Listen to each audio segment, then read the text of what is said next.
ಕಳೆದ ಸಂದೇಶದಲ್ಲಿ ದೇವರ ಮಾನದಂಡಗಳು ಹೇಗಿವೆ ಎಂಬುದನ್ನು ನಾವು ಸಂಕ್ಷಿಪ್ತವಾಗಿ ಧ್ಯಾನಿಸಿದೆವು.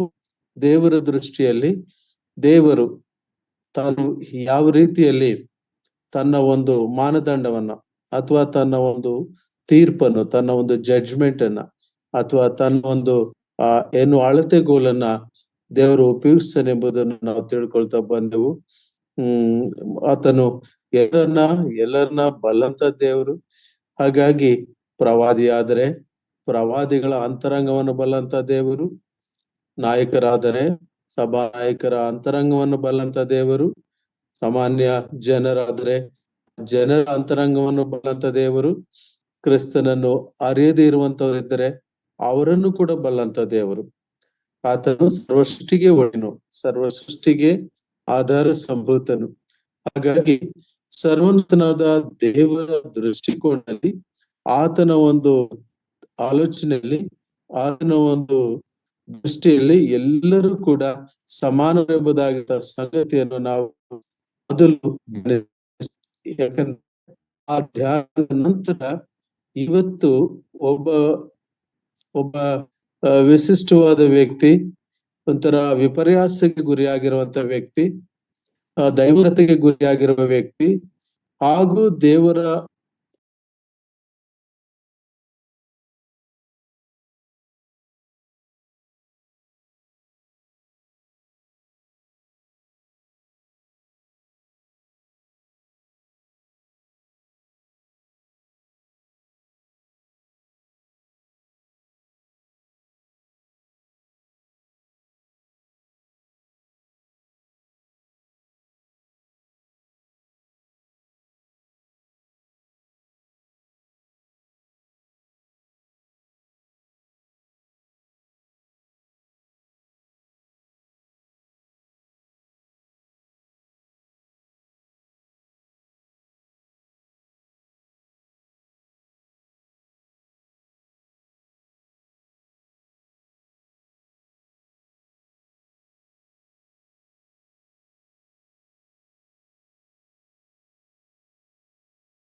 ಕ್ಷಮಿಸಿ, ನೆಟ್ವರ್ಕಿನ ಇಶ್ಯೂ ಇತ್ತು. ಅಣ್ಣ ಕೇಳಿಸ್ಕೊಳ್ತಾ ಇದ್ದೀರಾ?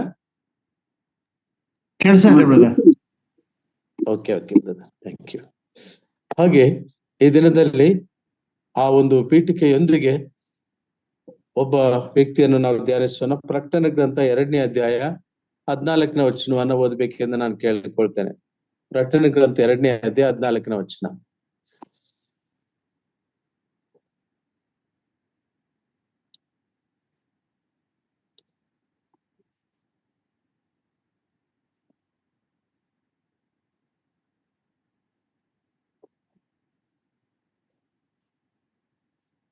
ಆದರೂ ಕೆಲವು ವಿಷಯಗಳಲ್ಲಿ ನಿನ್ನ ಮೇಲೆ ತಪ್ಪು ಹೊರಿಸಬೇಕಾಗುತ್ತದೆ. ವಿಗ್ರಹಕ್ಕೆ ನೈವೇದ್ಯ ಮಾಡಿದ ಪದಾರ್ಥಗಳನ್ನು ತಿನ್ನುವುದರಲ್ಲಿಯೂ ಜಾರತ್ವ ಮಾಡುವುದರಲ್ಲಿಯೂ ಇಸ್ರಾಯೇಲರು ಮುಗ್ಗರಿಸಿ ಬೀಳಬೇಕೆಂದು ಬಿಳಾಮನು ಬಾಲಾಕನಿಗೆ ಹೇಳಿದ ದುರ್ಬೋಧನೆಯು ಅವಲಂಬಿಸಿರುವವರು ನಿನ್ನಲ್ಲಿದ್ದಾರೆ. ಇವತ್ತಿನ ದಿನ ನಾವು ಬಿಳಾಮನ ಕುರಿತು ಧ್ಯಾನಿಸುವವರಾಗಿದ್ದೇವೆ. ಈ ಬಿಳಾಮನು ಅವನು ಯಾವ ರೀತಿಯ ಒಬ್ಬ ಪ್ರವಾದಿ, ಆತನ ಪ್ರಾರಂಭವು ಹೇಗಿತ್ತು, ಆ ಪ್ರವಾದಿಯ ನುಡಿಗಳು ಹೇಗಿದ್ದವು, ಆ ಪ್ರವಾದಿಯ ದುರ್ಬೋಧನೆ ಮತ್ತು ಆತನ ದುರ್ನಡತೆ, ಈ 3 ಅಂಶಗಳಲ್ಲಿ ನಾವು ಸತ್ಯವೇದದಲ್ಲಿ ಸಂಗತಿಗಳನ್ನ ನಾವು ಧ್ಯಾನಿಸಿಕೊಳ್ಳುವಂತ ಒಂದು ಪ್ರಯತ್ನವನ್ನು ಮಾಡೋಣ. ದಯಮಾಡಿ ಯಾರಾದರೂ ವಾಕ್ಯವನ್ನ ತೆಗೆದು ಓದಿದ್ರೆ ಅನುಕೂಲ ಆಗುತ್ತದೆ. ಅರಣ್ಯಕಾಂಡ 22ನೇ ಅಧ್ಯಾಯ ದಯಮಾಡಿ ನೋಡ್ರಿ. ಅರಣ್ಯಕಾಂಡ 22ನೇ ಅಧ್ಯಾಯ 13ರಿಂದ 21 ವಚನಗಳು. ಬೆಳಗ್ಗೆ ಬಿಳಾಮನು ಬಾಲಕನ ಪ್ರಧಾನರಿಗೆ, ನಾನು ನಿಮ್ಮ ಜೊತೆಯಲ್ಲಿ ಬರುವುದಕ್ಕೆ ಯೆಹೋವನ ಅಪ್ಪಣೆ ಇಲ್ಲ, ನೀವು ನಿಮ್ಮ ದೇಶಕ್ಕೆ ಹೋಗಿರಿ ಎಂದು ಹೇಳಲಾಗಿ ಮೊಹಾಬ್ಯರು ಪ್ರಧಾನರು ಹೊರಟು ಬಾಲಾಕನ ಬಳಿಗೆ ಬಂದು ಬಿಳಾಮನು ಬರಲೊಲ್ಲನು ಎಂದು ತಿಳಿಸಿದರು. ಆದರೆ ಬಾಲಾಕನು ಅವರಿಗಿಂತಲೂ ಘನವಂತರಾದ ಹೆಚ್ಚು ಮಂದಿ ಪ್ರಧಾನರನ್ನು ಕಳುಹಿಸಿದನು. ಇವರು ಬಿಳಾಮನ ಬಳಿಗೆ ಬಂದು ಅವನಿಗೆ, ನೀನು ದಯಮಾಡಿ ನನ್ನ ಬಳಿಗೆ ಬರುವುದಕ್ಕೆ ಯಾವ ಅಡ್ಡಿಯನ್ನು ಹೇಳಬೇಡ. ನಾನು ನಿನ್ನನ್ನು ಬಹಳವಾಗಿ ಘನಪಡಿಸುವೆನು. ನೀನು ಏನು ಹೇಳಿದರೂ ಅದನ್ನು ಮಾಡುತ್ತೇನೆ. ನೀನು ಅಗತ್ಯವಾಗಿ ಬಂದು ಈ ಜನವನ್ನು ನನಗೋಸ್ಕರ ಶಪಿಸಬೇಕೆಂದು ಚಿಪ್ಪೋರನ ಮಗನಾದ ಬಾಲಾಕನು ಹೇಳುತ್ತಾನೆಂದು ತಿಳಿಸಿದರು. ಅದಕ್ಕೆ ಬಿಳಾಮನು ಬಾಲಾಕನು ತನ್ನ ಮನೆ ತುಂಬುವಷ್ಟು ಬೆಳ್ಳಿ ಬಂಗಾರ ಕೊಟ್ಟರು ನಾನು ನಿನ್ನ ದೇವರಾದ ಯೆಹೋವನ ಆಜ್ಞೆಯನ್ನು ಮೀರಿ ಸಣ್ಣ ಕೆಲಸವನ್ನಾಗಲಿ ದೊಡ್ಡ ಕೆಲಸವನ್ನಾಗಲಿ ಮಾಡಲಾರೆನು. ಆದುದರಿಂದ ನೀವು ಕೂಡ ಈ ರಾತ್ರಿ ಇಲ್ಲೇ ಇರ್ರಿ. ಯೆಹೋವನು ಈಗ ಏನು ಹೇಳುವನೋ ಅದನ್ನು ನಾನು ತಿಳುಕೊಳ್ಳುತ್ತೇನೆ ಎಂದು ಬಾಲಾಕನ ಸೇವಕರಿಗೆ ಉತ್ತರ ಕೊಟ್ಟನು. ಆ ರಾತ್ರಿ ದೇವರು ಬಿಳಾಮನ ಬಳಿಗೆ ಬಂದು, ಆ ಮನುಷ್ಯರು ನಿನ್ನನ್ನು ಕರೆಯುವುದಕ್ಕೆ ಬಂದಿರುವುದರಿಂದ ಎದ್ದು ಅವರ ಜೊತೆಯಲ್ಲಿ ಹೋಗು. ಆದರೆ ನಾನು ನಿನಗೆ ಆಜ್ಞಾಪಿಸುವ ಪ್ರಕಾರವೇ ನೀನು ಮಾಡಬೇಕು ಅಂದನು. ಬೆಳಗ್ಗೆ ಬಿಳಾಮನು ತನ್ನ ಕತ್ತೆಗೆ ತಡಿ ಹಾಕಿಸಿ ಮೊಹಾಬ್ಯರ ಪ್ರಧಾನರ ಜೊತೆಯಲ್ಲಿ ಹೊರಟನು. ಸಾಕು ಸಿಸ್ಟರ್, ಥ್ಯಾಂಕ್ ಯು ಚೆನ್ನಾಗಿ ಓದ್ತಿದ್ರಿ. ಕರ್ತನಲ್ಲಿ ಪ್ರಿಯರೇ, ಈ ಓದಿರುವ ವಾಕ್ಯ ಭಾಗದಲ್ಲೆಲ್ಲ ಕೂಡ ನಾವು ಗಮನಿಸುವುದಾದ್ರೆ, since time is very less, I would like to just paraphrase. ಮೊದಲನೇ ಒಂದು ಭಾಗದಲ್ಲಿ ದೇವರಿಗೆ ವಿಧೇಯನಾದವನ ಹಾಗೆ ಇದ್ದನು. ಪ್ರವಾದಿ ಆ ಮಾತನ್ನ ಹೇಳುವುದಕ್ಕೆ ಮುಂಚಿತವಾಗಿ ನಾವು 12ನೇ ವಚನದಲ್ಲಿ ನೋಡುವಾಗ ಅದಕ್ಕೆ ದೇವರು ಹೇಳುವ ಮಾತು ಯಾರ ಜೊತೆಯಲ್ಲಿ? ಬಿಳಾಮನ ಜೊತೆಯಲ್ಲಿ, ಪ್ರವಾದಿಯ ಜೊತೆಯಲ್ಲಿ ದೇವರೊಂದು ಮಾತನ್ನ ಹೇಳ್ತಾರೆ. ಏನಂದ್ರೆ, ನೀನು ಅವರ ಜೊತೆಯಲ್ಲಿ ಹೋಗಬಾರದು. Don't go with them. ಆ ಜನಾಂಗದವರು ನನ್ನ ಆಶೀರ್ವಾದವನ್ನು ಹೊಂದಿದವರು, ಇಸ್ರಾಯೇಲು ಜನಾಂಗ ದೇವರ ಆಶೀರ್ವಾದವನ್ನು ಹೊಂದಿದವರು, ಇಂದಿಗೂ ಕೂಡ ದೇವರ ಆಶೀರ್ವಾದಕ್ಕೆ ಪಾತ್ರರಾಗಿರುವವರು. ಅವರನ್ನು ಶಪಿಸಬಾರದು. ಈ ಕಂಡೀಷನ್ಸ್ ಹಾಕ್ತಾರೆ ದೇವರು. ನೀನು ಹೋಗಬಾರದು, ಅವರು ಆಶೀರ್ವಾದ ಹೊಂದಿದವರು, ನೀನು ಅವ್ರನ್ನ ಶಪಿಸಬಾರದು. ಆದರೆ ವಾಟ್ ವೆಂಟ್ ಆನ್, ಏನು ನಡೆಯಿತು? There was a bargain. ಅಲ್ಲಿ ಒಂದು ರೀತಿಯ ಚೌಕಾಸಿ ನಡೀತಾ ಇದೆ. ಮತ್ತೆ ಬಾಲಕನು ಇನ್ನಷ್ಟು ಜನರನ್ನು ಕಳಿಸಿಕೊಟ್ಟು ಆತನಿಗೆ ಹೇಳಿದ್ದೇನೆಂದ್ರೆ, ಆತ ನೀನು ಏನು ಬೇಕಾದರೂ ಕೊಡ್ತೀವಿ. ನೋಡ್ರಿ, ಆ ಮಾತುಗಳು ಸಿಸ್ಟರ್ ಚೆನ್ನಾಗಿ ಓದಿದ್ದಾರೆ. ಆತನಿಗೆ ಹೇಳ್ತದ್ರೆ ಅಂದ್ರೆ 18ನೇ ವಚನದಲ್ಲಿ ತುಂಬುವಷ್ಟು ಬೆಳ್ಳಿ ಬಂಗಾರ, ಮನೆ ತುಂಬುವಷ್ಟು ಬೆಳ್ಳಿ ಬಂಗಾರ ಕೊಟ್ಟು ನನ್ನ ದೇವರ ಯೆಹೋವನ ಆಜ್ಞೆಯನ್ನು ನಾವಲ್ಲಿ ಗಮನಿಸಿ ನೋಡಿದ್ರೆ ಒಂದು ಸಂಗತಿ ಕಾಣ್ತೇವೆ. ಮೀರಿ ನನ್ನ ಯೆಹೋವನ ಆಜ್ಞೆಯನ್ನು ಮೀರಿ ಸಣ್ಣ ಕೆಲಸವನ್ನಾಗ್ಲಿ ದೊಡ್ಡ ಕೆಲಸವನ್ನಾಗ್ಲಿ ಮಾಡಲಾರೆ ಅಂತ ಹೇಳ್ತಾನೆ. ಅಂದ್ರೆ ಈಸ್ ಟ್ರೈಂಗ್ ಟು ಕನ್ವಿನ್ಸ್. ಇಲ್ಲಿ ಪ್ರಾರಂಭ ಆದದ್ದು ಎಲ್ಲಿ ಅಂದ್ರೆ, ಅವರನ್ನ ಆ ರಾತ್ರಿಯಲ್ಲಿ ಇರಿಸಿಕೊಂಡನು. ಯಾರನ್ನು ದೇವರು ನೀನು ಹೋಗಬಾರದು, ಅವರ ಜೊತೆಯಲ್ಲಿ ಹೋಗಬಾರದು ಒಂದೇ ಸಾರಿ ಹೇಳಿರುವಂತ ಮಾತನ್ನ ಆತ ದೃಷ್ಟಿಯಲ್ಲಿ ಇಟ್ಕೊಳ್ಳಿಲ್ಲ. ಯಾಕಂದ್ರೆ ಪುನಃ ಒಂದು ಅವಕಾಶ ಸಿಗುತ್ತದೇನೋ ಅಂತ ಆ ಮನುಷ್ಯನ ಸ್ವಾಭಾವಿಕ ಹಾಗೆ ಮತ್ತೊಂದು ಪ್ರಯತ್ನವನ್ನ ಮಾಡಿದವನಾಗಿರ್ತಾನೆ ಬಿಳಾಮನು.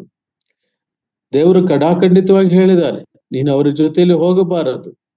ಆದರೆ ಈ ರಾತ್ರಿ ಯೆಹೋವನು ನನ್ನ ಜೊತೆಯಲ್ಲಿ ಏನನ್ನು ಮಾತಾಡುವನೋ ಅದನ್ನ ನಾನು ತಿಳಿಸುವೆನೆಂಬುದಾಗಿ ಆತ ಹೇಳ್ತಾನೆ. ದಯಮಾಡಿ ನೋಡ್ರಿ, ಪ್ರವಾದಿಯ ಆ ಮನಸ್ಥಿತಿಗೆ ತಕ್ಷಣ ದೇವರ ಒಂದು ಪ್ರತಿಕ್ರಿಯೆ ಬಂದದ್ದು ಅದೇ ಅರಣ್ಯಕಾಂಡ 22ನೇ ಅಧ್ಯಾಯ 31ನೇ ವಚನದಲ್ಲಿ ನಾವು ನೋಡ್ತೀವಿ. 22ನೇ ವಚನದಲ್ಲಿ ಒಂದು ಮಾತನ್ನು ಕಾಣ್ತೇವೆ. ಅಲ್ಲಿ ಏನಾಯ್ತು? ದಯಮಾಡಿ ನೋಡಿ, 22ನೇ ಅಧ್ಯಾಯ 31ನೇ ವಚನ, ಬಿಳಾಮನ ಪ್ರಾರಂಭದ ದಶೆ ಇದು. ಓದಿ ಸಿಸ್ಟರ್. ಅಷ್ಟರಲ್ಲೇ ಯೆಹೋವನು ಬಿಳಾಮನ ಕಣ್ಣುಗಳನ್ನು ತೆರೆದನು. ಯೆಹೋವನ ದೂತನು ಬಿಚ್ಚು ಕತ್ತಿಯನ್ನು 22ನೇ ಅಧ್ಯಾಯ 22ನೇ ವಚನ. ಅವನು ಓದುವುದರಿಂದ ಅವನು ಅಂದ್ರೆ ಯಾರು? ಬಿಳಾಮನು ಅವರ ಜೊತೆಯಲ್ಲಿ ಹೋಗಬಾರದಂತ ದೈವವಾಣಿ ಇದ್ದದ್ದು. ಆದರೆ ಬಿಳಾಮನು ಅವರನ್ನು ರಾತ್ರಿ ತನ್ನ ಜೊತೆಯಲ್ಲಿ ಇಟ್ಕೊಂಡು ದೇವರು ಏನಾದ್ರೂ ನನಗೆ ಇನ್ನೊಂದು ಮಾತು ಏನಾದ್ರೂ ಹೇಳ್ತಾನೇನೋ ಅಂತ ಗ್ರಹಿಸ್ಕೊಂಡು ಮತ್ತು ಅವರ ಜೊತೆಯಲ್ಲಿ ಹೊರಟ ಕೂಡಲೇನೆ 21ನೇ ವಚನ ದಾಟಿದ ನಂತರವೇ ಅವರ ಜೊತೆಯಲ್ಲಿ ಕತ್ತೆಗೆ ತಡೆ ಹಾಕಿಸಿ ಆ ಮೇವಾಬಿರ ಪ್ರಧಾನ ಜೊತೆಯಲ್ಲಿ ಹೋಗಬಾರದಾದ ಜನರ ಜೊತೆಯಲ್ಲಿ ಹೋಗಬಾರದ ದಾರಿಯಲ್ಲಿ ಹೋಗುತ್ತಿರುವಾಗ, ದೇವರು ನಿಷೇಧಿಸಿದ ದಾರಿಯಲ್ಲಿ ಹೋಗುತ್ತಿರುವಾಗ, ದೇವರು ಅಪ್ಪಣೆ ಮಾಡದಿರುವಂತ ಆ ಜನಾಂಗದ ಜೊತೆಯಲ್ಲಿ ಹೋಗುತ್ತಿರುವಾಗ ಉಂಟಾಗಿದ್ದು ದೇವರ ಕೋಪ. ಪ್ರಿಯ ದೈವ ಜನಾಂಗವೇ, ಅನೇಕ ಸಂದರ್ಭಗಳಲ್ಲಿ ನಾವು ಒಂದು ಇಕ್ಕಟ್ಟಿನಗೆ ಸಿಕ್ಕಿಕೊಂಡಿರುವ ಹಾಗೆ ಬಿಳಾಮನು ಕೂಡ ಇಕ್ಕಟ್ಟಿಗೆ ಸಿಕ್ಕಿಕೊಂಡಿರುವಂತಹ ವ್ಯಕ್ತಿ ಆಗಿದ್ದಾನೆ. ಒಂದು ಕಡೆ ಬಾಲಾಕನ ಅವನ ಒಂದು ಪ್ರೀತಿ, ಅವನ ಒಂದು ಕಾಣಿಕೆ, ಅವನ ಒಂದು ಗೌರವ, ಅವನ ಒಂದು ಏನು ಅವನು ನೀಡ್ತಕ್ಕಂತ ಒಂದು ಅಪಾರ ಸಂಪತ್ತು, ಅದರ ಮೇಲೇನೂ ದೃಷ್ಟಿ ಮತ್ತು ದೇವರ ಆಜ್ಞೆ ಕೂಡ ಒಂದು ಕಡೆ ಭಯ ಪಡ್ತಾ ಇದ್ದಾನೆ. ಅದಕ್ಕೆ ಕನ್ನಡದಲ್ಲಿ ಒಂದು ಮಾತು ಹೇಳ್ತೀವಿ, ಅಕ್ಕಿ ಮೇಲೆ ಆಶೆ, ನೆಂಟರ ಮೇಲೆ ಪ್ರೀತಿ. ಅಕ್ಕಿ ಮೇಲೆ ಆಶೆ, ಅಕ್ಕಿ ಕಳೆದು ಅಕ್ಕಿ ಆಗೋಗ್ಬಾರ್ದು, ಮತ್ತೆ ನೆಂಟರು ಬಂದು ಹೋಗ್ಬೇಕು, ನೆಂಟರ ಮೇಲೆ ಆಶೆ. ಎಷ್ಟೋ ಚೆನ್ನಾಗಿದೆ.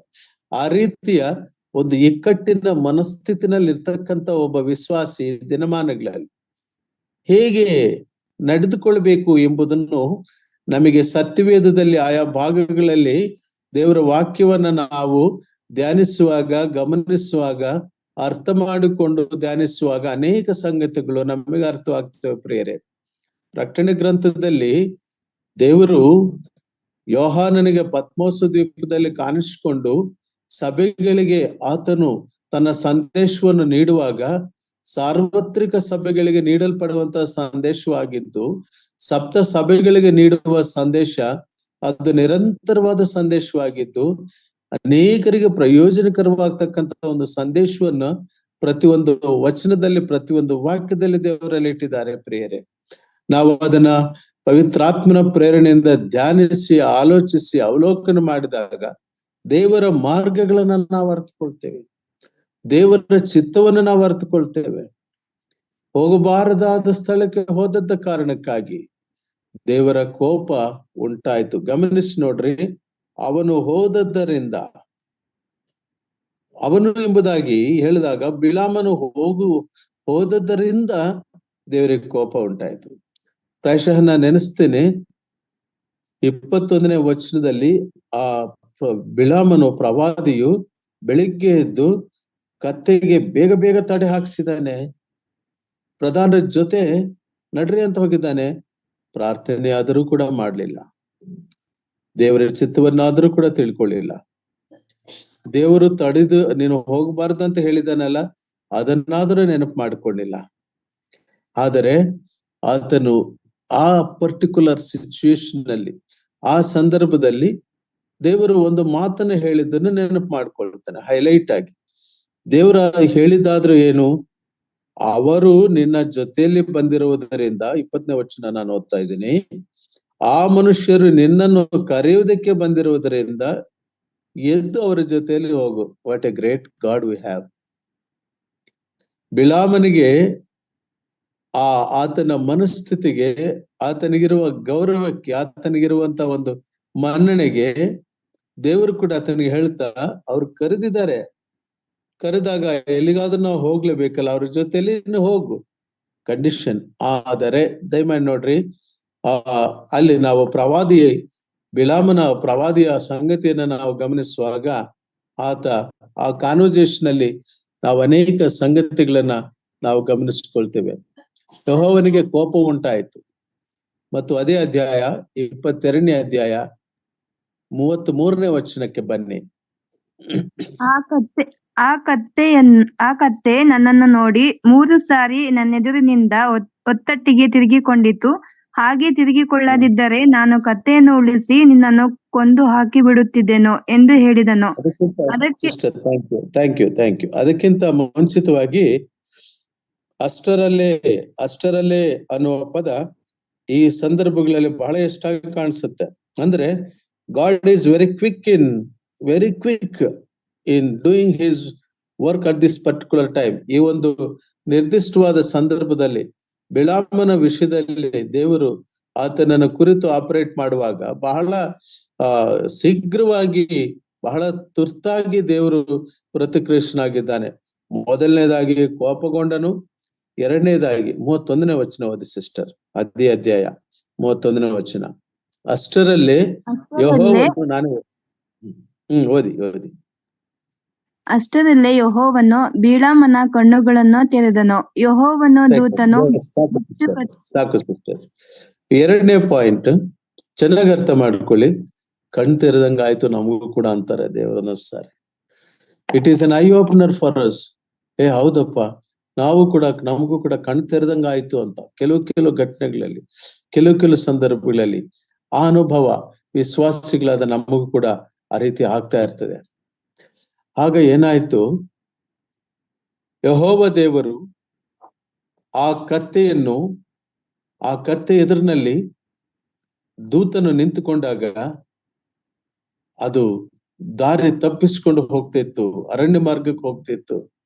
ಅಷ್ಟರಲ್ಲಿ ದೇವರು ಪ್ರವಾದಿಯ ಕಣ್ಣು ತೆರೆದನು. ನೋಡ್ರಿ, ಗಮನಿಸಿ. ಯೆಹೋವನು ಕೋಪಗೊಂಡನು 22ನೇ ವಚನದಲ್ಲಿ, ಈ 31ನೇ ವಚನದಲ್ಲಿ ಅಷ್ಟರಲ್ಲೇ ಯೆಹೋವನು ಬಿಳಾಮನ ಕಣ್ಣು ತೆರೆದನು. ಯೆಹೋವನ ದೂತನು ಬಿಚ್ಚು ಕತ್ತಿಯನ್ನು ಹಿಡಿದು ದಾರಿಯಲ್ಲಿ ನಿಂತಿರುವುದನ್ನು ಅವನು ಕಂಡಾಗ ಅಡ್ಡ ಬಿದ್ದು ನಮಸ್ಕರಿಸಿದನು. ಪ್ರತಿಕ್ರಿಯೆ ಪ್ರವಾದಿ ಆಗ ಅಡ್ಡ ಬಿದ್ದು ನಮಸ್ಕರಿಸ್ತಾನೆ.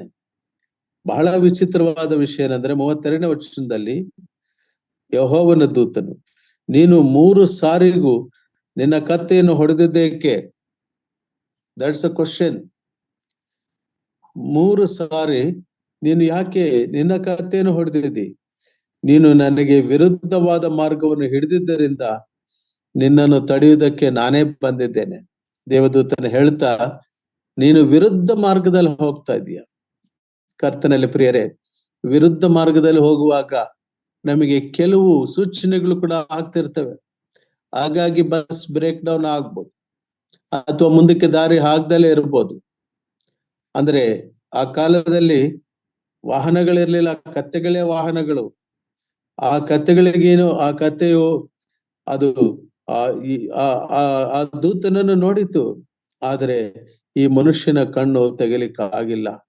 ಅದಕ್ಕೆ ಪೇತ್ರನು ಬಹಳ ಚೆನ್ನಾಗಿ ಹೇಳ್ತಾನೆ. ನಾವಿವಾಗ ಪೇತ್ರನಿಗೆ ಈಗಲೇ ಹೋಗುದಿಲ್ಲ. ಆಗ ಪ್ರವಾದಿಯ ಪ್ರಾರಂಭದ ಹಂತವನ್ನ ನಾವು ಗಮನಿಸ್ತಿದ್ದೇವೆ. ಏನೋ ಪ್ರವಚಿಸ್ಲಿಕ್ಕೆ ಹೋಗಿಲ್ಲ. ಟೈಟಲ್ ಚೆನ್ನಾಗಿ ಅರ್ಥ ಮಾಡ್ಕೊಳ್ಳಿ, ಸಬ್ ಟೈಟಲ್. ಬಿಳಾಮನ ಕುರಿತು ಪ್ರಾರಂಭವು ಇಲ್ಲಿವರೆಗೂ ಒಂದು ರೀತಿ ಒಳ್ಳೆಯದಾಗಿತ್ತು. ಎಲ್ಲೋ ಒಂದು ಕಡೆ ಆತ ಟೇಕ್ ಬ್ಯಾಕ್ ಮಾಡಬೇಕಾಗಿತ್ತು, ಎಲ್ಲೋ ಒಂದು ಕಡೆ ಆತ ಹಿಂತಿರುಗಬೇಕಾಗಿತ್ತು, ಎಲ್ಲೋ ಒಂದು ಕಡೆ ಆತ ರೀಥಿಂಕ್ ಮಾಡ್ಬೇಕಾಗಿತ್ತು, ಮಾಡ್ಲಿಲ್ಲ. ಆಗ ಮನವರಿಕೆ ಮಾಡಿಕೊಳ್ತಾನೆ. 22ನೇ ಅಧ್ಯಾಯ 34ನೇ ವಚನದಲ್ಲಿ ಪ್ರವಾದಿ ಪಶ್ಚಾತ್ತಾಪ ಪಡಲಿಲ್ಲ, ಆದರೆ ಪಾಪ ಮಾಡಿದ್ದೇನೆ ಅಂತ ಮನಸ್ಸಿಗೆ ಮಾತ್ರ ಮನವರಿಕೆ ಆಗಿದೆ. ನೋಡ್ರಿ, ಅದಕ್ಕೆ ಬಿಳಾಮ, ನಾನು ಪಾಪ ಮಾಡಿದ್ದೇನೆ, ನೀನೇ ನನಗೆ ಎದುರಾಗಿ ದಾರಿಯಲ್ಲಿ ನಿಂತಿರುವುದು ನನಗೆ ತಿಳಿಯಲಿಲ್ಲ. ನಾನು ಮಾಡುವುದು ನಿನಗೆ ಕೆಟ್ಟದ್ದಾಗಿ ತೋರಿದರೆ ಹಿಂದಕ್ಕೆ ತಿರುಗಿಕೊಳ್ಳುತ್ತೇನೆ. ಕೆಟ್ಟದ್ದೇ, ಆದ್ರೆ ಕೆಟ್ಟದ್ದಾಗಿ ತೋರಿದರೆ ಅಂತ ಒಂದು ಡ್ಯುಯಲ್ ಮೈಂಡ್, ದ್ವಂದ್ವ ಮನಸ್ಸಿನಲ್ಲಿ ನಾನು ಹಿಂದಕ್ಕೆ ಹೋಗ್ತೇನೆ ಒಂದು ವೇಳೆ ಹಾಗಾದರೆ ಅಂತ ಒಂದು ಸಪೋಸಿಷನ್ ಕೇಸ್ನಲ್ಲಿ ತನ್ನನ್ನು ಪುನಃ ಆಫ್ ಮೈಂಡ್ ಇಂದ ಆತ ಮನವರಿಕೆ ಮಾಡಿಕೊಳ್ಳುವಂಥದ್ದನ್ನ ನಾವು ಕಾಣ್ತೇವೆ. ಇದು ಆತನ ಒಂದು ಪ್ರಾರಂಭದ ಹಂತ. ಅದಕ್ಕೆ ಮತ್ತೊಂದು ಸಾರಿ ದೇವರ ಒಂದು ಪರವಾನಗಿ, ದೇವರ ಒಂದು ಪ್ರತ್ಯುತ್ತರ ಹೇಗಿದೆ ಅಂದ್ರೆ 35ನೇ ವಚನದಲ್ಲಿ ಯೆಹೋವನ ದೂತನು ಅವನಿಗೆ, 35ನೇ ವಚನ ನಾನು ಓದ್ತಾ ಇದ್ದೀನಿ, ಆ ಮನುಷ್ಯರ ಜೊತೆಯಲ್ಲಿ ಹೋಗು, ಆದರೆ ನಾನು ನಿನಗೆ ಹೇಳುವ ಮಾತನ್ನೇ ಹೊರತು ಬೇರೆ ಯಾವುದನ್ನೂ ಹೇಳಬಾರದು ಎಂದು ಹೇಳಲಾಗಿ ಬಿಳಾಮನು ಬಾಲಾಕನ ಪ್ರಧಾನರ ಜೊತೆಯಲ್ಲಿ ಹೊರಟನು. ಇಲ್ಲಿನೂ ಸ್ಪಷ್ಟವಾಗಿ ದೇವರ ದೂತನ ಹೇಳ್ತಾನೆ, ಆತನು ಏನು ಹೇಳ್ತಾನೋ ಅಷ್ಟನ್ನೇ ಹೇಳಬೇಕು, ಅಷ್ಟನ್ನು ಮಾತ್ರ ಮಾತನಾಡಬೇಕು. ಇದು ಪ್ರವಾದಿಯ ಪ್ರಾರಂಭದ ಹಂತ. ಕರ್ತನಲ್ಲಿ ಪ್ರಿಯರೇ, ಈ ಪ್ರಾರಂಭದ ಹಂತದಲ್ಲಿಯೇ ದೇವರ ಷರತ್ತಿಗೆ ಒಳಪಟ್ಟು ಒಂದು ವೇಳೆ ಆತ ರಿಟರ್ನ್ ಬರ್ಬೋದಾಗಿತ್ತು, ಟೇಕ್ ಆಫ್ ಮಾಡಲೇಬಾರ್ದಾಗಿತ್ತು. ಕೆಲವೊಮ್ಮೆ ನಾವು ಟೇಕ್ ಆಫ್ ಮಾಡೋದಕ್ಕಿಂತ ಮುಂಚೆ ನಿಜವಾಗಿ ಲೋಪದೋಷಗಳನ್ನ ನೋಡ್ಕೊಳ್ಳೋದಾದ್ರೆ ಈ ಅವಸ್ಥೆ, ಈ ಪರಿಸ್ಥಿತಿಯು ಬರ್ತಿರ್ಲಿಲ್ಲ. ಪ್ರಾಯಶಃ ದಾಟಿ ಹೋಯ್ತು, ಮುಂದಕ್ಕೆ ಸಾಗಿ ಹೋಯ್ತು ಪ್ರಯಾಣ. ಬಿಳಾಮನ ಜೀವನ ಕೂಡ ಒಂದು ರೀತಿಯ ಏರ್ ಕ್ರಾಶ್, ಮುಂದಕ್ಕೆ ಹೋದ. ಯಾಕಂದ್ರೆ ಮುಗ್ಗರಿಸಿ ಬೀಳುವ ಸ್ಥಿತಿ, ಅದನ್ನು ಬಹಳ ಸ್ಪಷ್ಟವಾಗಿ ಪೇತ್ರನ ಭಾಷೆಯಲ್ಲಿ ಪೇತ್ರನು ಹೇಳ್ತಾನೆ. ನಾವು ಅದನ್ನು ಗಮನಿಸೋಣ.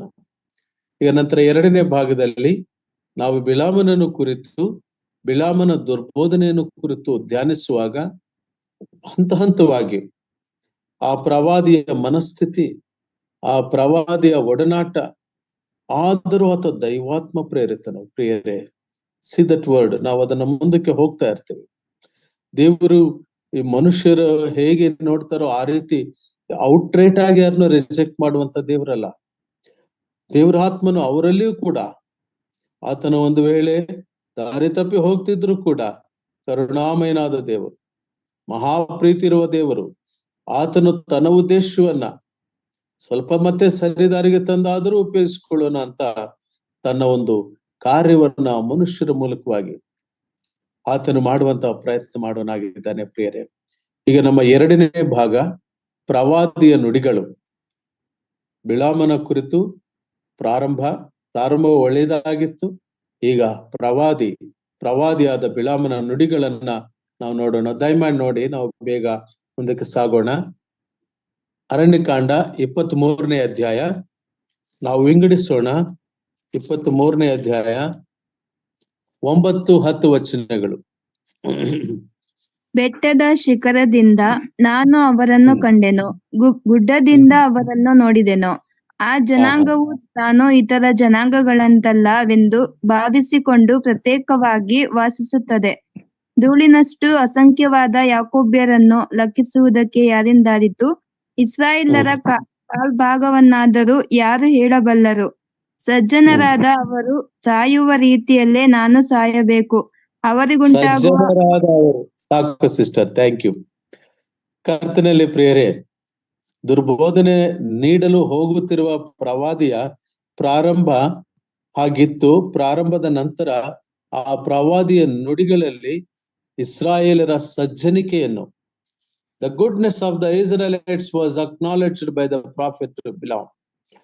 ಬಿಳಾಮನ ಆತನ ದೃಷ್ಟಿಸಿ ದೇವರನ್ನ ಪ್ರತಿನಿಧಿಸಿ ದೇವರ ಪ್ರಾತಿನಿಧ್ಯವನ್ನು ಆತನು ತಾಳ್ಕೊಂಡು ಹೇಳುವಾಗ ಹೇಳಿರುವಂತ ಮಾತೇನಂದ್ರೆ ಇಸ್ರಾಯೇಲರ ಸಜ್ಜನಿಕೆ ಮೊದಲನೇ ವಿಷಯ.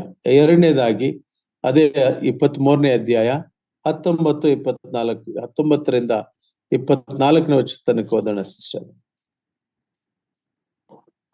ದೇವರು ಮನುಷ್ಯನಂತೆ ಎರಡು ಮಾತಿನವನಲ್ಲ, ಮಾನವನಂತೆ ಮನಸ್ಸನ್ನು ಬೇರೆ ಮಾಡಿಕೊಳ್ಳುವವನಲ್ಲ. ತಾನು ಹೇಳಿದ ಮೇರೆಗೆ ನಡೆಯುವುದಿಲ್ಲವೋ, ಮಾತು ಕೊಟ್ಟ ನಂತರ ನೆರವೇರಿಸುವುದಿಲ್ಲವೋ?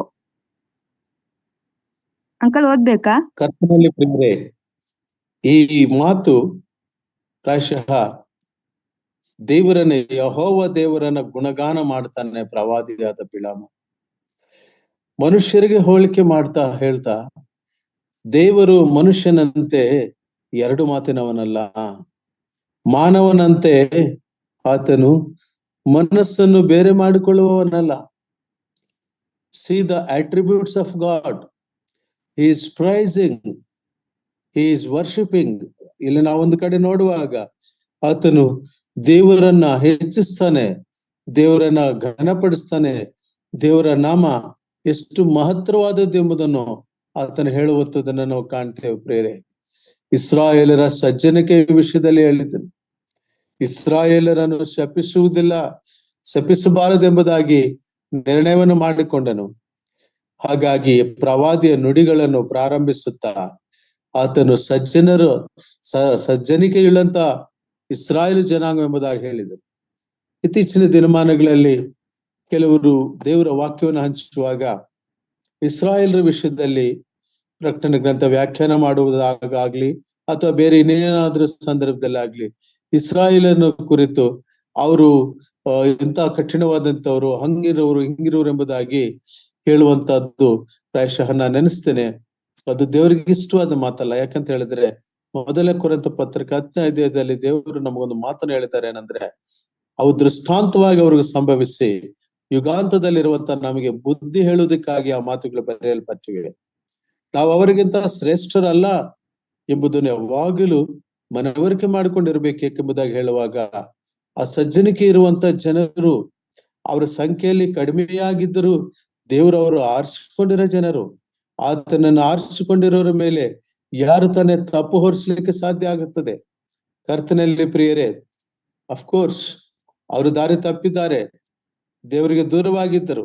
ಆದರೆ ದೇವರು ಮಾತ್ರವೇ ಆ ವಿಷಯಗಳನ್ನ ನಿರ್ಣಯಿಸುವವರು, ದೇವರು ಮಾತ್ರವೇ ತಾತ್ಕಾಲಿಕ ತೀರ್ಪನ್ನು ನೀಡುವವರು. ಆದ್ರೆ ಮನುಷ್ಯ ಮಾತ್ರದವರಾದ ನಾವಲ್ಲ. ಬಿಳಾಮನು ಅದನ್ನು ಬಹಳ ಚೆನ್ನಾಗಿ ಸ್ಪಷ್ಟವಾಗಿ ಅರ್ಥ ಮಾಡಿಕೊಂಡಿದ್ದನು ಪ್ರಿಯರೇ. ಬಿಳಾಮನು ಆತನು ಪ್ರವಾದಿ, ದೇವರ ಕೈಯಲ್ಲಿ ಉಪಯೋಗಿಸಲ್ಪಡ್ತಕ್ಕಂಥ ಒಬ್ಬ ಪ್ರವಾದಿ. ಆದ್ರೆ ಕೊನೆಯಲ್ಲಿ ಆತ ಮಾರ್ಕೆಟಿಂಗ್ ಮ್ಯಾನೇಜರ್ ಆಗಿ ಹೋದ. ಕೊನೆಯಲ್ಲಿ ತನ್ನ ಸೆಲ್ಫಿಶ್ನೆಸ್ ಕುರಿತು ಆತ ತನಗೆ ಏನು ಪ್ರಯೋಜನ ಬರುವುದು ಇದರಿಂದ ಎಂಬುದನ್ನ ಯೋಚಿಸುವ ಆ ಚಿಂತನೆಯಲ್ಲಿ, ಆ ಆಲೋಚನೆಯಲ್ಲಿ ಆತನು ದಾರಿ ತಪ್ಪಿದ. ಬಿಳಾಮನ ಕುರಿತು ನಾವು ಧ್ಯಾನಿಸ್ತಾ ಇದ್ದೇವೆ. ಒಂದು ಸಂದೇಶದಲ್ಲಿನೇ ಬಿಳಾಮನ ಮನಸ್ಥಿತಿಯನ್ನು, ದೇವರ ಉದ್ದೇಶವನ್ನು, ಇಸ್ರಾಯೇಲರ ಪರಿಸ್ಥಿತಿಯನ್ನು, ಬಾಲಾಕನ ಅತ್ಯಾಶೆಯನ್ನು, ಇವೆಲ್ಲವನ್ನು ಕೂಡ ನಾವು ಸಮಗ್ರವಾಗಿ ಧ್ಯಾನ ಮಾಡೋದಕ್ಕೆ ಸಮಯಾವಕಾಶ ಆಗದಲ್ಲೇ ಇರಬಹುದು. ಆದರೂ ಒಂದಷ್ಟು ಹಂತದವರೆಗೂ ನಾವು ಹೋಗಿ ದೇವ್ರ ಚಿತ್ತವಾದ್ರೆ ಮುಂದಿನ ಭಾಗದಲ್ಲಿ ಪುನಃ ಈ ಬಿಳಾಮನು ಹಾಗೆ ಆಗಲು, ಬಿಳಾಮನ ಆ ನುಡಿಗಳಿಂದ ಯಾವ ರೀತಿ ಪ್ರಭಾವ ಆಯಿತು ಇಸ್ರಾಯೇಲರಲ್ಲಿ ಎಂಬುದನ್ನ ನಾವು ಮುಂದುವರಿಸೋದಕ್ಕೂ ಕೂಡ ಪ್ರಯತ್ನ ಮಾಡೋಣ. ಅದ್ರಲ್ಲಿ ಜ್ಞಾಪಕ ಇಟ್ಕೊಳ್ಳೋಣ, ಬಹಳ ಅದ್ಭುತವಾದಂತ ಒಂದು ಮಾತು ಬಿಳಾಮನು ಹೇಳಿದ್ದು, ದೇವರು ಮನುಷ್ಯನಂತೆ ಎರಡು ಮಾತಿನವನಲ್ಲ. ಆ ಮಾತನ್ನ ನಾವು ಯಾವಾಗ್ಲೂ ಕೂಡ ಗಮನಿಸ್ಕೊಳ್ಬೇಕು ಪ್ರಿಯರೇ. ಒಮ್ಮೆ ದೇವರು ನಮಗೆ ವಾಗ್ದಾನ ಮಾಡಿದ್ರೆ, ಒಮ್ಮೆ ದೇವರು ನಮ್ಮನ್ನು ಆರಿಸಿಕೊಂಡ್ರೆ, ಒಮ್ಮೆ ನಾವು ಕರ್ತನಾದ ಯೇಸು ಕ್ರಿಸ್ತನಲ್ಲಿ ನಂಬಿಕೆ ಇಟ್ಟು ರಕ್ಷಣೆ ಹೊಂದಿ ದೀಕ್ಷಾಸ್ನಾನ ಹೊಂದಿ ಸಭೆ ಅನ್ಯೋನ್ಯತೆಯಲ್ಲಿ ಇದ್ದು ಆತನ ಪಾದ ಸನ್ನಿಧಿಗೆ ಬಂದು ಆತನ ಸನ್ನಿಧಾನದಲ್ಲಿ ಆತನನ್ನು ನಾವು ಧ್ಯಾನಿಸುತ್ತಾ, ಆತನನ್ನು ಆರಾಧಿಸ್ತಾ, ಆತನನ್ನು ಮಹಿಮೆಪಡಿಸುತ್ತಾ ನಾವು ಜೀವಿಸುವಾಗ ಕರ್ತನಲ್ಲಿ ಪ್ರಿಯರೇ, ದೇವರು ನಮ್ಮೆಲ್ಲರನ್ನು ಕೂಡ ದೃಷ್ಟಿಸನಾಗಿರ್ತಾನೆ, ಎಲ್ಲರನ್ನು ಕೂಡ ಸಮಾನವಾಗಿ ಗಮನಿಸನಾಗಿರ್ತಾನೆ. ನಮ್ಗೆ ಅನಿಸ್ಕೊಳ್ತಾ ಇರ್ಬೋದು, ಒಂದು ವೇಳೆ ನಾವು ಎಲ್ಲ ಒಳ್ಳೆ ರೀತಿ ಪ್ರಸಂಗ ಮಾಡಿದರೆ ಅಥವಾ ಇಂಟರ್ನ್ಯಾಷನಲ್ ಸ್ಪೀಕರ್ಸ್ ತರ ಆದ್ರೆ ದೇವರು ಒಂದು ವೇಳೆ ಪರಲೋಕದಲ್ಲಿ ಅವ್ರಿಗೆ ಅತ್ಯುನ್ನತವಾದ ಸ್ಥಾನವನ್ನು ನೀಡ್ತಾರೇನೆಂಬುದಾಗಿರುವ ದೃಷ್ಟಿಯಲ್ಲಿ ಯೋಚನೆ ಇರಬಹುದು. ಹಾಗೇನೂ ಅಲ್ಲ. ಬೋಧಕರಾದ ನಿಮಗೆ ಬಹಳ ಅಧಿಕವಾದ ನ್ಯಾಯ ತೀರ್ಪು ಉಂಟು ಎಂಬುದು ಸತ್ಯವೇದ ಹೇಳುತ್ತೆ. ದೇವರು ಒಂದು ವೇಳೆ ನಾನಾದರೂ ನೆನೆಸ್ತೇನೆ, ಸಭೆಗೆ ಬಂದು ಏನಪ್ಪಾ ಈ ವ್ಯಕ್ತಿಗೆ ಯಾವ ಒಂದು ಏನು ಒಂದು ವಾಕ್ಯ ಬೋಧಿಸೋದಕ್ಕಿಲ್ಲ, ಅಥವಾ ಪ್ರಾರ್ಥನೆ ಮಾಡುವಾಗ ಹಾಗಿಲ್ಲ, ಅಥವಾ ಇನ್ನೇನು ಕೂಡ ಏನೂ ಇಲ್ಲ, ಸುಮ್ಮನೆ ಬಂದು ಎಲ್ಲೋ ಕೂತ್ಕೊಂಡು ಮೌನವಾಗಿ ಹೋಗ್ತಾರೆ, ಮಾತಾಡೋದು ಕೂಡ ಕಮ್ಮಿ. ಆ ರೀತಿಯ ವ್ಯಕ್ತಿಗಳು ಇದ್ದಾಗ ಪ್ರಾಯಶಃ ನಾನು ನೆನೆಸ್ತೇನೆ, ಅವರ ಪ್ರಾರ್ಥನೆಯನ್ನು ಕರ್ತನ ಬಲ್ಲಂತ ದೇವರಾಗಿರ್ಬೋದು. ಪರಲೋಕದಲ್ಲಿ ಆ ಪ್ರಾರ್ಥನಾ ಪರನನ್ನ ದೇವರ ಮುಂದಿಡ್ಬೋದು. ವಾಕ್ಯವನ್ನು ಹಂಚದೇ ಇರ್ಬೋದು, ಪ್ರಾರ್ಥನೆ ದೀರ್ಘವಾಗಿ ಮಾಡ್ದಲೇ ಇರ್ಬೋದು, ಹೆಚ್ಚಿನ ವರಗಳು ಇಲ್ದಲೇ ಇರ್ಬೋದು. ಆದ್ರೆ ದೇವರ ಸನ್ನಿಧಿಯಲ್ಲಿ ನಿರಂತರವೂ ಕಾಣಿಸಿಕೊಳ್ಳುವಂತ ಒಬ್ಬ ವ್ಯಕ್ತಿ, ದೇವರ ಎದುರಿನಲ್ಲಿ ಹೃದಯವನ್ನ ನಿಷ್ಕಲ್ಮಶವಾಗಿ ಇಟ್ಟುಕೊಂಡಿರುವ ವ್ಯಕ್ತಿ, ಈ ಲೋಕದ ಸೋಂಕನ್ನು ಅಂಟಿಸಿಕೊಳ್ಳದೆ ನಿಷ್ಕಲಂಕನಾಗಿರುವಂತ ವ್ಯಕ್ತಿ, ಮಾನಸಾಂತರ ಹೊಂದಿ ಕ್ರಿಸ್ತನಿಗಾಗಿ ಜೀವಿಸುವಂತ ಆ ಒಬ್ಬ ವ್ಯಕ್ತಿಯನ್ನು ಕೂಡ ದೇವರು ಆತನು ದೃಷ್ಟಿಸನಾಗಿದ್ದಾನೆ. ದಾವೀದನನ್ನ ಆರಿಸಿಕೊಳ್ಳುವಾಗ ಸಮುವೇಲನಿಗೆ ಹೇಳ್ತಾರೆ ದೇವರು, ಮನುಷ್ಯನಂತೆ ದೇವರು ಹೊರಗಿನ ತೋರಿಕೆಯನ್ನು ನೋಡುವಂತವನಲ್ಲ, ದೇವರು ಹೃದಯಾಂತರಂಗದಲ್ಲಿ ಸತ್ಯವನ್ನು ಗಮನಿಸುವವನು. ದೇವರ ಲಕ್ಷಣವನ್ನು ಕೂಡ ಹೇಳ್ತಾನೆ ಬಿಳಾಮನು. ಆದರೆ ಮುಂದಕ್ಕೆ ನಾವು ಓದ್ತೇವೆ, ದಯಮಾಡಿ ಮುಂದೆ ವಚನ ನೋಡೋಣ. ಮಾತು ಕೊಟ್ಟ ನಂತರ ನೆರವೇರಿಸುವುದಿಲ್ಲವೋ ಅವರನ್ನು ಆಶೀರ್ವದಿಸಕ್ಕೆ ನನಗೆ ಅಪ್ಪಣೆ ಆಯ್ತು. ಆತನು ಆಶೀರ್ವದಿಸಿದ ನಂತರ ನಾನು ಬದಲಾಯಿಸಲಾರನು. ದೇವರು ಆಶೀರ್ವಾದ ಮಾಡಿದ ನಂತರ ಅದನ್ನ ಮನುಷ್ಯರು ಯಾರು ಕೂಡ ಬದಲಾಯಿಸಲು ಸಾಧ್ಯವಿಲ್ಲ. When god blesses, that is a real blessing. ಕರ್ತನಲ್ಲಿ ಪ್ರಿಯರೇ, ಅನೇಕ ಸಂದರ್ಭಗಳಲ್ಲಿ ಆಲೋಚನೆ ಮಾಡ್ತಾ ಇರ್ತೀವಿ, ನನಗೇನು ಆಶೀರ್ವಾದ ಇಲ್ಲ, ನನ್ನ ಯಾರು ಜನರು ಗುರುತಿಸ್ತಿಲ್ಲ, ನನಗೆ ಯಾವುದೇ ಐಡೆಂಟಿಟಿ ಇಲ್ಲ, ನನ್ನನ್ನು ಯಾರು ಕೂಡ ಗಮನಿಸ್ತಾ ಇಲ್ಲ. ಈ ರೀತಿಯ ಒಂದು ಆತ್ಮ ನ್ಯೂನತಾ ಭಾವದಲ್ಲಿ ಇರುವುದಾದ್ರೆ ಕರ್ತನಲ್ಲಿ ಪ್ರಿಯರೇ, ಅಂತವರಿಗೆ ದೇವರು ಹತ್ತಿರ ಇದ್ದಾನೆ, ಅಂತವ್ರನ್ನ ದೇವರು ಆಶೀರ್ವಾದ ಮಾಡುವಂತನಿದ್ದಾನೆ. ಪ್ರಾಯಶಃ ಆತನ ನಾವು ನೋಡ್ತೇವೆ, ಆತನ ಆಶೀರ್ವದಿಸಿದ ನಂತರ ನಾನು ಬದಲಾಯಿಸಲಾರೆನು. ಮುಂದಕ್ಕೆ ನಾವು ಹೋಗ್ತಾ ಅಲ್ಲಿ ಗಮನಿಸದೆ ನೋಡ್ತೇವೆ. 22ನೇ ವಚನ ಓದಿ ಸಿಸ್ಟರ್. ಅವರನ್ನು ಐಗುಪ್ತ ದೇಶದಿಂದ ಕರೆಕೊಂಡು ಬಂದವನು ದೇವರೇ, ಅವರು ಕಾಡು ಕೋಣದಷ್ಟು ಬಲವುಳ್ಳವರು, ಯಾಕೋಬ್ಯರಲ್ಲಿ ಸಾಕು 21 ವಚನವನ್ನು ಕೂಡ ನಾವು ಧ್ಯಾನಿಸಿ ನೋಡೋಣ. ಈಗ ಬಿಳಾಮನು ಪ್ರವಾದಿಯು ಇಸ್ರಾಯೇಲರನ್ನು ಬಿಡುಗಡೆ ಮಾಡಿದವರು ಯಾರು ಎಂಬುದನ್ನು ಪ್ರಸ್ತಾಪ ಮಾಡ್ತಾನೆ. ಮೋಶೆ ಅಲ್ಲ, ಮೋಶೆ ಮೂಲಕ ದೇವರು ಬಿಡುಗಡೆ ಮಾಡಿದನು. ಅಲ್ಲಿ ಗಮನಿಸ್ತೇವೆ, ಬಿಳಾಮನ ಎಲ್ಲ ಬೋಧನೆಯು ಮೊದಲು ಪ್ರಾರಂಭದ ಹಂತದಲ್ಲಿ ಉದಯ ಸೂಚಕ ನಕ್ಷತ್ರ ಕರ್ತನಾದ ಯೇಸು ಕ್ರಿಸ್ತನ ವಿಷಯದಲ್ಲಿ ಹೇಳುವಾಗಲೂ ಅಲ್ಲಿವರೆಗೂ ಕೂಡ ಅದು ದೇವರ ಒಂದು ಪ್ರತಿನಿಧಿಯಾಗಿ ಆತನು ಶಾಪವನ್ನು ಹೇಳುವ ಮನಸ್ಸುಳ್ಳವನಾದರೂ ದೇವರು ಆತನಿಂದ ಆಶೀರ್ವಾದ ವಚನವನ್ನೇ ಹೊರಡಿಸಿದನು ಎಂಬುದನ್ನು ನಾವು ಗಮನಿಸಬೇಕು ಪ್ರಿಯರೇ. ಅಲ್ಲಿ ನಾವು ಗಮನಿಸಬೇಕಾಗಿರುವಂತ ಒಂದು ಅಂಶ ಏನಂದ್ರೆ, ಅವರಿಗೆ ದೇವರಾಗಿರುವ ಯೆಹೋವನು ಅವರ ಸಂಗಡಲ್ಲೇ ಇದ್ದಾನೆ. 21ನೇ ವಚನದ ಕೊನೆ ಭಾಗ, ಅವರು ತಮ್ಮ ಅರಸನಿಗೋಸ್ಕರ ಮಾಡುವ ಜಯಘೋಷವು ಕೇಳಿಸ್ತಲೇ ಇದೆ. ಅವರನ್ನು ಐಗುಪ್ತ ದೇಶದಿಂದ ಕರ್ಕೊಂಡು ಬಂದವನು ದೇವರೇ, ಅವರು ಕಾಡು ಕೋಣದಷ್ಟು ಬಲವುಳ್ಳವರು.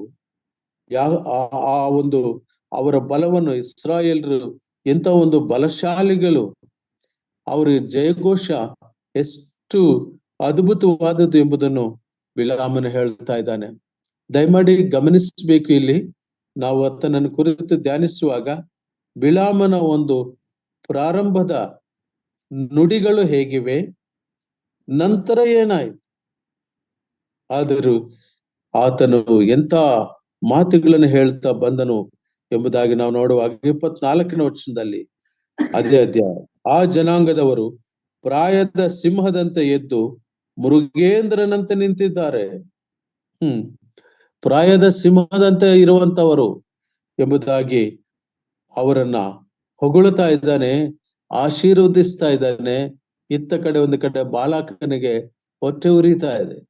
ಆತನಿಗೆ ಏನು ಜಲಸಿ ಕಾಂಪ್ಲೆಕ್ಸ್, ಆತನಲ್ಲಿ ಏನು ನಾನು ಶಪಿಸಬೇಕೆಂಬುದಾಗಿ ಈತನನ್ನ ಕರೆದುಕೊಂಡು ಬಂದರೆ ಈತನನ್ನ ಅವರ ದೇವರನ್ನ ಗುಣಗಾನ ಮಾಡ್ತಾ ಇದ್ದಾನೆ, ಇಸ್ರಾಯೇಲರನ್ನ ಆಶೀರ್ವಾದ ಮಾಡ್ತಾ ಇದ್ದಾನೆ, ಮತ್ತು ಅವರು ಬಲಾಧಿಕ್ಯತೆ ಎಂಥದ್ದು ಎಂಬುದಾಗಿ ಹೇಳ್ತಿದ್ದಾನೆ ಎಂಬುದಾಗಿ ಇನ್ನೊಂದು ಕಡೆ ಖಿನ್ನತೆಗೆ ಒಳಗಾಗಿರುವಂತ ಒಬ್ಬ ಅನ್ಯ ಅರಸನಾದ ಬಾಲಾಕನು.